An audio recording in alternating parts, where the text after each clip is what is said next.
அதிகம் பேசாம சில விஷயங்களை தீர்மானத்தின் அடிப்படையில் எல்லாத்தையும் சொல்லிட்டேன்.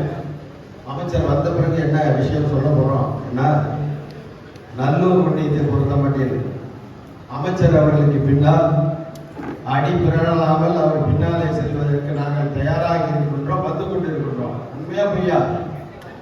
கைத்தட்டு.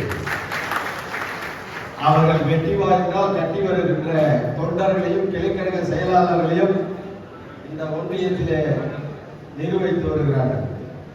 கடந்த நாடாளுமன்ற தேர்தலில் நல்லூர் ஒன்றியத்தில்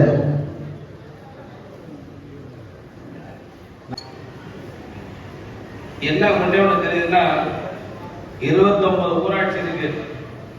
எல்லா கிளைக்கழகத்திலிருந்தும் நிர்வாகிகள் வந்திருக்கிறீர்கள் என்பது இந்த கூட்டத்தை பார்க்கின்ற போது தெரிகிறது.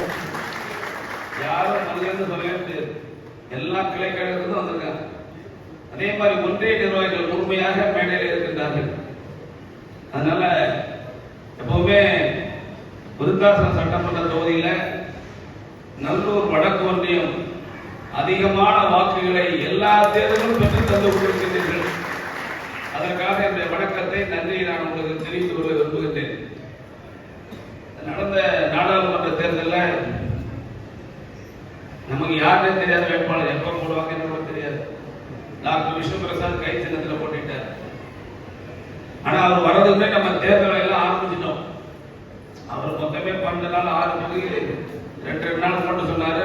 2 நாள் மக்களை பார்த்தாரு. ஒரு நாள் நாமினேட் 15 நாள்ல எம்பி போயிட்டார்.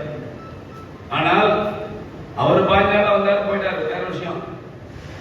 ஆனால் தலைவர் சொன்ன காரணத்தினால், அண்ணன் உதயா சொன்ன காரணத்தினால் வந்திருக்கின்ற ஒன்றிய கழக நிர்வாகிகளும், ஒன்றிய செயல்பட்ட அனைத்து நிர்வாகிகளும், கிளைக்கழகத்தில் இருக்கின்ற செயலாளர் அனைத்து நிர்வாகிகளும், அனைத்து அணியை சார்ந்த அத்தனை பேரும் ஊராட்சி மன்ற தேர்தல் போல ஒவ்வொரு தெருவா வீடு